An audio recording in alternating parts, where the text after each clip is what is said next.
Doo-doo-dee. It's Nandi! Hello friends, I'm here today doing a video I never thought I'd be doing for Tacticus. With the release of Space Marine 2, Snowprint is doing a crossover release of protagonist Dimitri and Titus. I suspect many of my viewers will already be well acquainted with this hero of the Warhammer 40,000 universe, but I'll go over some basics of his lore. Titus is a Primaris Marine lieutenant for the Ultramarines' 2nd Company, the Ultramarine chapter's most famous and honoured battle company. In Space Marine 1, Titus and comrades form a command squad and battle through the forces of the Orcs and Chaos on Forge World Graia.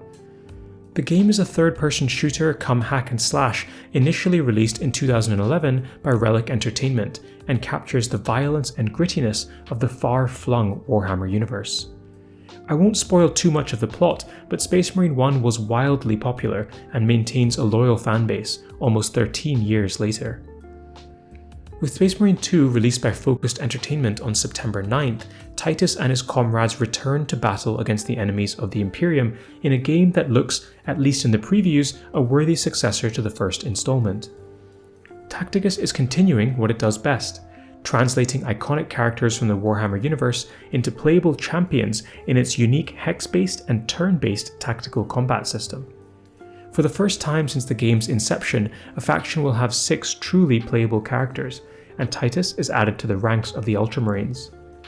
In this video I'm going to focus primarily on showcasing Titus. We'll first look at the character and his kit. Then we'll examine his abilities and discuss some nuances before concluding with a character infographic and where Titus might do well. I'll cover Titus's special survival mode release event in another video. The model and animation for Titus are incredible. The art team has ported the original character well. Titus's only trait is Final Vengeance, which allows him to attack normally when defeated. This trait is really important when it comes to his skills.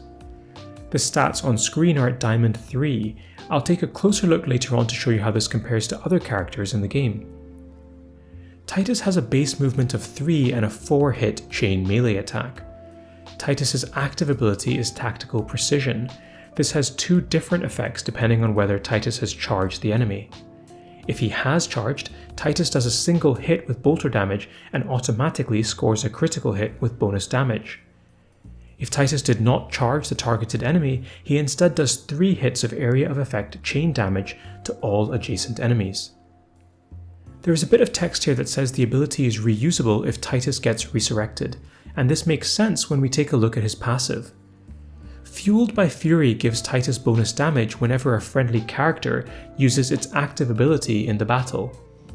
Where it gets cooler and more interesting is the second half of the ability. The first time Titus is defeated each turn, Titus attacks through his Final Vengeance trait that we discussed earlier. If Titus kills an enemy with this attack, he is immediately revived. This ability can potentially trigger every turn, theoretically allowing Titus to revive himself continually, providing he can kill an enemy in melee with his dying blow. Next, let's take a look at Titus in action. His active ability does what it says on the tin. You target an enemy with it, and Titus either charges that enemy and hits them with a critical hit, or if the enemy is already adjacent, attacks all adjacent enemies with an area of effect attack. For his passive, we can see that every time one of our controlled units uses an active ability, we get some animation above Titus and a buff icon showing how much extra damage he does with his attacks. When Titus dies, you can see him making a Final Vengeance attack. When that attack successfully kills an enemy, Titus is resurrected with a health total described by the passive ability. You'll also note that Titus gets to keep all of his stacks of damage from previous active ability use, and he also regains the ability to reuse his own active. Let's take a look at some special cases and demonstrations next. A few units in the game will override Titus's passive. Units like Malodus have abilities that specifically say that units are overkilled, which would prevent Final Vengeance from triggering and therefore prevent Titus from even having a chance at reviving himself. There are some special active abilities that can be used multiple times per battle. As you can see in this clip, every use of Barakiel's active adds another stack to Titus's passive. However, Tangida's active, which can be used once every turn, only triggers Titus once per battle.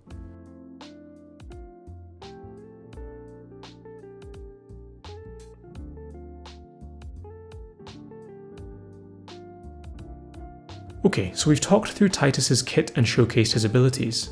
On this slide, I have listed his stats and abilities at various thresholds.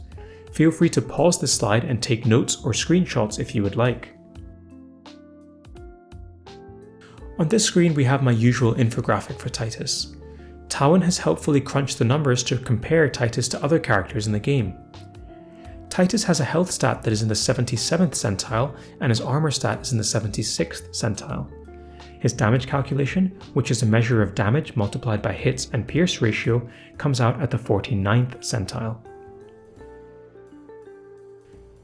I've listed on screen the developer's information about Titus's design intent.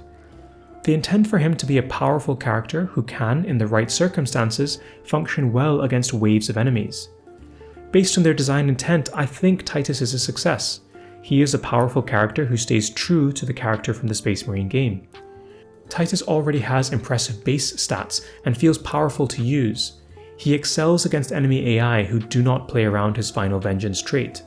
In legendary release events, for example, a powerful Titus will be invaluable as he can revive himself repeatedly. The ability to guarantee a critical hit with Titus's active should also put him in good position for smaller scale battles, like Guild Wars, where he can snipe a fragile target early on.